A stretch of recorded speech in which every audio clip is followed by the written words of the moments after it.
అప్పుడప్పుడు లక్ష్మీ పార్వతి మాటలు వింటా ఉంటే కంపరం పుట్టేద్దన్నమాట. అసలు ఎందుకు మాట్లాడుద్దో, ఎవరు చెప్తారో మాట్లాడమని, ఆ స్క్రిప్ట్ ఎవడెత్తాడో కానీ మీడియా ముందుకు వచ్చిందంటే సరిపోద్ది విచిత్రమైన మాటలన్నీ మాట్లాడుతూ ఉంటుంది.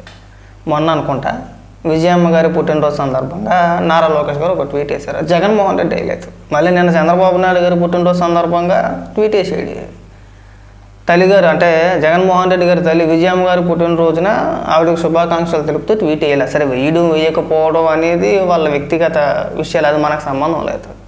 నారా లోకేష్ గారు ఒక ట్వీట్ వేశారు. దానికి సంబంధించి వైసీపీ కార్యకర్తలు, వైసీపీ నాయకులు డైరెక్ట్గా లక్ష్మీ పార్వతి చేత ఒక ప్రెస్ మీట్ పెట్టించారు. అలాగే సాయంత్రం సాక్షిలో డిబేట్ పెట్టారు. ఈ ట్వీట్కి సంబంధించి నారా లోకేష్ గారు చంద్రబాబు నాయుడు గారట జగన్మోహన్ రెడ్డి కుటుంబాన్ని విడదీసేస్తున్నారట. ఏమన్నా అసలు మైండ్ ఉండే మాట్లాడుతున్నారా, మైండ్ లేకుండా మాట్లాడుతున్నారా అర్థం కావట్లా. జగన్మోహన్ రెడ్డి ఈ ఆస్తులకు సంబంధించి విజయమ్మ గారి పైన కోర్టులో కేసు వేసాడు, మనందరికీ తెలిసిందే. కేసు వేసినప్పుడు షర్మిల గారు ప్రెస్ మీట్ పెట్టి కన్నీళ్ళు పెట్టుకున్నారు. ఇలాంటి కొడుకు ఎవరికి ఉండకూడదని చెప్పేసి మా అమ్మ బాధపడుతుంది, కన్న తల్లి పైన కోర్టులో కేసు వేసాడు ఆస్తుల వ్యవహారంలో అని చెప్పేసి అని. అది మన అందరికీ తెలిసిందే. ఇప్పుడు జగన్మోహన్ రెడ్డి చేత కూడా విజయమ్మ గారి పైన కేసు వేయించింది చంద్రబాబు నాయుడు గారేనా? కనీసం బుర్ర లేకుండా జనాలు వింటున్నారులే, పిచ్చోళ్ళే.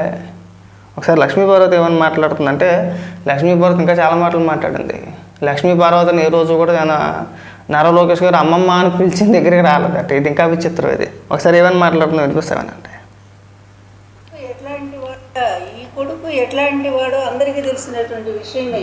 అలాంటి ఓ పనికి మాలాన్ని తీసుకొచ్చి ముఖ్యమంత్రిని చేయటం కోసం ఆయన ప్రమోట్ చేసుకునే పనిలో భాగంగా పిచ్చి పిచ్చి పనులన్నీ కూడా చంద్రబాబు చేస్తున్నాడు, అతని కొడుకు కూడా చేస్తున్నాడు. అసలు పిచ్చి పనుల్లో కల్లా పిచ్చి పని ఏంటంటే, మొన్న విజయమ్మ గారికి పుట్టినరోజు ఆయన శుభాకాంక్షలు పంపడం తప్పే ఉంది అందులో. ఏంటి అసలు ఇది? ముందు నీ కుటుంబం ఏంటో చెప్పయ్యా. అట్ట కాదు, నీకేమన్నా వయసు వచ్చింది కానీ అంటే అన్నారని చెప్పేసి అని ఎడుగుతారు కానీ పుట్టినరోజు శుభాకాంక్షలు తెలపడానికి నువ్వు మాట్లాడే మాటలకి ఏమైనా సంబంధం ఉందా? ఏమన్నా అదైనా పెద్ద నేరమా, అదైనా పెద్ద ఘోరమా, లేదంటే అనరాని మాటలు ఏమైనా అన్నారా అండి? పుట్టినరోజు శుభాకాంక్షలుగా మీరు ఎలాగ వేయలేరు? మీ పార్టీ తరపు నుంచి నాయకుడు కావచ్చు, ఎందుకు చెప్పలేదు మీరు? విజయమ్మ గారు వైఎస్ఆర్సీపీ పార్టీ మాజీ గౌరవ అధ్యక్షురాలు కదా ఆవిడ. అంటే 19 వరకు అంతా కలిసే పనిచేశారు. జగన్మోహన్ రెడ్డి కష్టంతోనో ఇంకో దాంతోనో పార్టీని నిలబెట్టేలా. జగన్మోహన్ రెడ్డి జైలుకి వెళ్ళినప్పుడు షర్మిల, అలాగే 2019 ఎన్నికల ప్రచారంలో విజయమ్మ గారు కూడా పాల్గొని ప్రచారం చేశారా లేదా? నా కొడుకు ఒక్క ఛాన్స్ ఇవ్వను అని చెప్పేసి అని.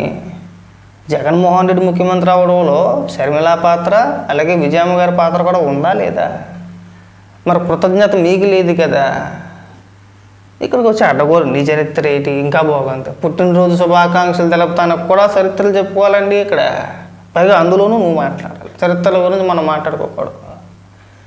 ఎవరికైనా బయటోడికి కానీ లేదంటే మీ అబ్బాయికి కానీ చెప్పినా చరిత్ర అన్ని నోటంలో వచ్చిందంటే మీ అబ్బాయి కాంట్రించి తుప్పుకుని ముఖం మీద వేస్తాడు. అక్కడితో ఆపేయమని చెప్పేసి, అంటే నోటితో కూడా చెప్పడు ఆపమ్మా అని చెప్పేసి అని. కాంట్రించి కానీ అర్థమైపోద్దని చెప్పేసి ముఖం మీద చూసేస్తాడు. సిగ్గుపడి కొద్దిగా. నీది ఏమిటి అసలు? జగన్ ముందు నీ స్థాయి ఎంత? ఒక్కసారి నువ్వు ఆలోచించావా? జగన్ ఎక్కడ ఒంటరిగా ఒంటి చేత్తో నిలబడి కష్టాలు ఏం కర్మరా బాబు, దానికి దీనికి ఏమైనా సంబంధం ఉందా? ఇది ఎంతసేపు ఈ రుద్రుడేనా చెప్పింది? పుట్టినరోజు శుభాకాంక్షలే, ఇంకేం అనలేదు. జగన్ ఎక్కడ, నువ్వెక్కడ బాబు? జగన్మోహన్ రెడ్డితో ఎవరికి పోటీ లేదు, పోటీ రాలేరు కూడా. ఎందుకంటే మన దేశంలో సరే ఎక్కడెక్కడో వద్దు, మన దేశంలో ఎవడో తల్లి మీద కేసు చేసినాడు ఎవడో లేడు. పైగా అందులోనూ రాజకీయ నాయకుల్లో 10 మందికి ఆదర్శంగా ఉండాల్సిన వ్యక్తుల్లో తల్లిపైన కేసు వేసిన చరిత్ర ఎవరికీ లేదు. జగన్మోహన్ రెడ్డికి ఉంది. చెల్లి వేసుకున్న బట్టల గురించి కామెంట్ చేసిన చరిత్ర ఎవరికీ లేదు. జగన్మోహన్ రెడ్డికి ఉంది. సొంత చెల్లిని వైఎస్ఆర్సీపీ పార్టీ నాయకుల చేత పచ్చిబూతులు తిట్టేస్తున్నాడు. ఆ చరిత్ర ఎవరికీ లేదు. జగన్మోహన్ రెడ్డికి ఉంది. చెప్పుకుండా పోతే ఇలాంటి సవాలచ్చ ఉన్నాయి. అనవసరంగా మీరు పిచ్చ పిచ్చ మాటలు మాట్లాడుకుంటూ ఉంటే బాగుంటుంది. ఆయన జైలు పంపిస్తే 16 నెలలు మౌనంగా భరించి బయటకు వచ్చి మళ్ళా ప్రజల్లోకి వెళ్ళి ప్రజాభిమానంతో ఒంటిగా గెలుచుకున్నటువంటి జగన్మోహన్ రెడ్డి ఎక్కడ? ఈవీఎంల సాయంతో మరి అడ్డదారిలో గెలిచినటువంటి నువ్వే ఇక్కడ ఓడిపోయిన వాళ్ళ క్రిందే లెక్క, అసలు మీ ప్రభుత్వం క్రింద లెక్కే రాదు. నువ్వు ముఖ్యమంత్రి నువ్వేనా పోను ఇప్పుడు మరి 2019లో మీరు ఎలా గెలిచారండి? ఎందుకంటే ఇలాంటి పిచ్చోళ్ళందరినీ తీసుకొచ్చి మా మీద రుద్దేస్తారు. వాళ్ళ వల్ల అసలు కనీసం వాళ్ళ ఇంట్లో కుటుంబ సభ్యులకు కూడా ఉపయోగం ఉండదు. లక్ష్మీ పార్వతి లాంటి వ్యక్తుల వల్ల వాళ్ళ కుటుంబ సభ్యులకు కూడా పావలాభాల ఉపయోగం ఉండదు. నారా లోకేష్ గారు వేసిన ట్వీట్ ఏంటి, మీరు మాట్లాడే మాటలేంటి, ఎక్కడ జగన్మోహన్ రెడ్డి, ఎక్కడ 16 నెలల జైలు, ఎక్కడ ఒంటరి పోరాటం అన్నావు, తీరా తీసుకొచ్చి ఇక్కడికి వచ్చేమో మళ్ళీ విజయమ్మ గారి దగ్గరికి వచ్చావు, మళ్ళీ ఈవీఎంలు అంటున్నావు. పోనీ అలాగే అనుకుందాం, పోనీ మీ మాట మీదే అనుకుందాం, ఈవీఎంలే అనుకుందాం, కాసేపు అనుకుందాం. 2019లో మీరు ఎలా గెలిచారండి? ఈవీఎంలేనా? పొందానికి ఒప్పుకోండి. మళ్ళీ 29లో మేమే అధికారంలో వచ్చేస్తామని చెప్పేసి మరి మీరు ఎలా చెప్తున్నారు? ఈవీఎంలు కదా ఉండదు మనకి, ఆ లాజిక్లు ఉండవు మనకి. నోటికి ఏదో వస్తేది అడ్డంగా వాగేయడమే. ఇంకా నేను అందుకే అంటున్నాను కదా, వయసు పెరిగింది కానీ నీకు కనీసం ఎంత కూడా బుర్ర పెరగలేదు. కేవలం రాజకీయంగా జగన్మోహన్ రెడ్డిని నేను వాడుకుంటున్నాడు అంతే. జగన్మోహన్ రెడ్డి తాను స్పందించలేక నీలాంటి వ్యక్తుల్ని తీసుకొచ్చి మా అమ్మగారికి నారా లోకేష్ అనే వ్యక్తి పుట్టినరోజు శుభాకాంక్షలు చెప్తాడే. నేను చెప్పలేదు కాబట్టి ఎవడు చెప్పకూడదు అనే మనస్తత్వం ఇది. లక్ష్మీ పార్వతి ఒక్కరే కాదు, ఆ రాచమల్లు శివప్రసాద్ రెడ్డి ఇట్టాడు ప్రెస్ మీట్, వైసీపీ కార్యకర్తలు. అసలు అలా ఎలా చెప్తారు? ఎందుకు చెప్పకూడదండి? ఇప్పుడు విజయమ్మ గారు ఏమన్నా ఇంకొక వ్యక్తి, రాజశేఖర రెడ్డి గారి భార్య, మాజీ ముఖ్యమంత్రి భార్య, మాజీ ముఖ్యమంత్రికి తల్లి, అంటే జగన్మోహన్ రెడ్డికి తల్లి. గతంలో విజయమ్మ గారిని విజయ అన్నారు. గతంలో జగన్మోహన్ రెడ్డి తల్లిగారిని ఎంతో ప్రేమగా చూసుకుని కూడా ఇవాళకి ఎంటేసాడు బయటికి. ప్రతి పుట్టినరోజుకి కూడా జగన్మోహన్ రెడ్డి శుభాకాంక్షలు చెప్పేవాడు, ఇవాళ చెప్పలేదు. అక్కడ మారిపోవచ్చు కానీ ఇక్కడ మార్పులు రాకూడదు. మళ్ళీ ఇదొక పీత రాజకీయాలు మళ్ళీ మాకు. ఇక్కడ చూడండి, వీళ్ళు విచిత్రమైన వాదన చూడండి. 2012లో అలా ట్వీట్ వేసారు, 2013లో ఇలా ట్వీట్ వేసారు, 2014లో ఇలా ట్వీట్ వేసారు. ఏమన్నారు? వైఎస్ విజయ అన్నారు, శ్రీమతి వైఎస్ విజయ అన్నారు. అవును అన్నారు.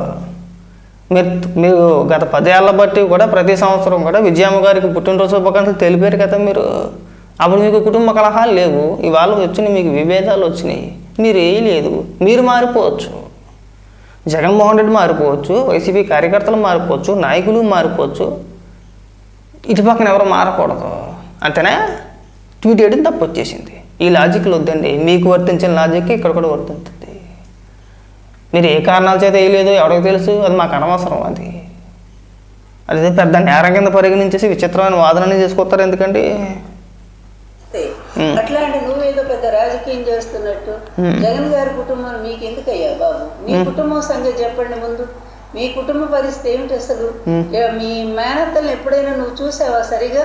వెళ్ళిపోద్ది. ఇంకా నోర్మేమా సిగ్గు సెరవ లేకపోతే సరే నీకు కనీసం ఇంక తెచ్చానా లేదట. ఇంకా ఏ రోజైనా సరే చంద్రబాబు నాయుడు గారి కుటుంబ సభ్యులు, ఏ రోజైనా సరే చంద్రబాబు నాయుడు గారి కుటుంబ సభ్యులు రోడ్డు ఎక్కి చంద్రబాబు నాయుడు గారి గురించి ఒక్క మాట వ్యతిరేకంగా మాట్లాడటం చూసేదా?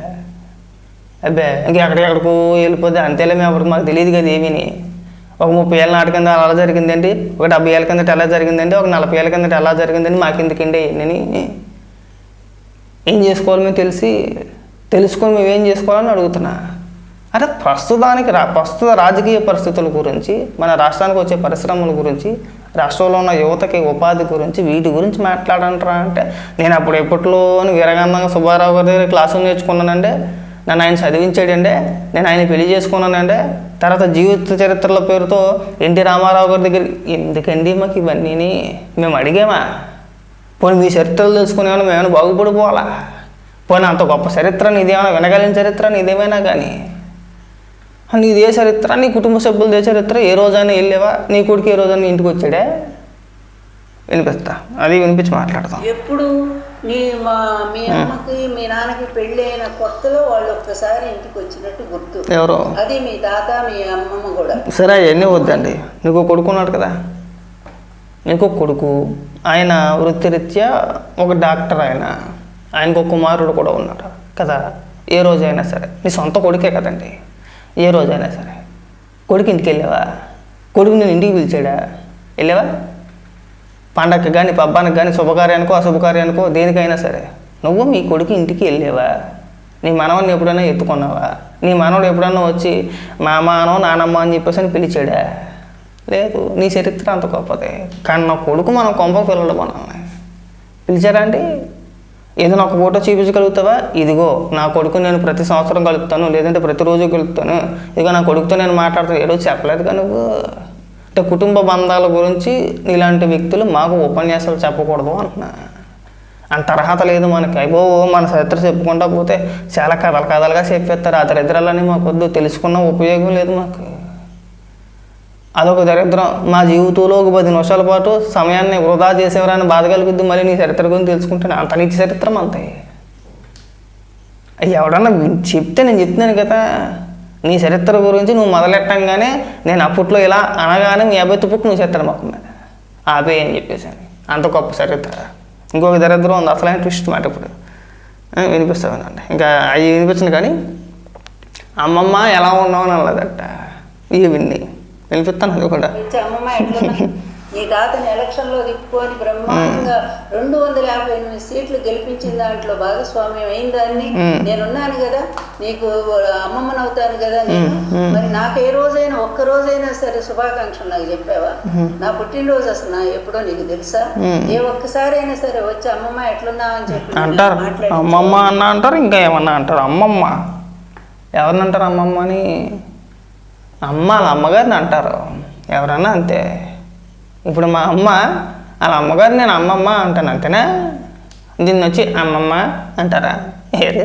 ఎక్కడ పోతున్నాను నేను? ఎందుకంటారు అమ్మమ్మ అని? ఇప్పుడు నేను నీ కొడుకే నేను అమ్మ అని పిలవడు, నేను వచ్చి అమ్మమ్మ అని పిలుస్తారా? గొప్ప అమ్మమ్మ నువ్వు. అందుకని చెప్పేసి రోజు ప్రెస్ మీట్లు పెట్టి ఈ కుక్క ఎడుపులన్నీ ఎడుతూ ఉంటాం మనం, అంతేనా? సిగ్గుపడవమ్మా, అంత వయసు వచ్చింది, ఊరికే నేను రాజకీయంగా వాడుకొని నేను ఏదో బలిపోసం చేసేస్తున్నారు. సరే, వీళ్ళు కూడా పెద్దగా నేను ఏం పట్టించుకోరు కాబట్టి నువ్వు పెద్ద మొత్తాయిదులకు ప్రతిదానికి వచ్చేసి ముఖ్యలో అడ్డంగా తిప్పుకుంటా. ఏం పిచ్చి పనులు ఇవన్నీ. మీ వల్ల రాష్ట్రానికి కాదు కదా, మీ కుటుంబ సభ్యులు కూడా ఉపయోగం లేదు. ఆ దరిద్రాలన్నీ మీతో ఆగిపోనివ్వండి. కనీసం మమ్మల్ని బాగుపోనివ్వండి. పనికొచ్చి వాటి గురించి మాట్లాడండి. నారా లోకేష్ గారు పుట్టినరోజు శుభాకాంక్షలు తెలపడం అనేది పెద్ద నేరం ఏమీ కాదు. ఆ కుటుంబాల గురించి మీరు మాట్లాడలేదు గతంలో. ఏమన్నా మీరు సాక్షిలో డిబేట్లు పెట్టలేదా? నువ్వే అనేక సందర్భాల్లో మాట్లాడు. మరి ఆ రోజు తెలియదా అండి? చంద్రబాబు నాయుడు గారు కుటుంబ సభ్యుల గురించి మనకెందుకు అని చెప్పేసి ఆ రోజు తెలియలేదా మీకు?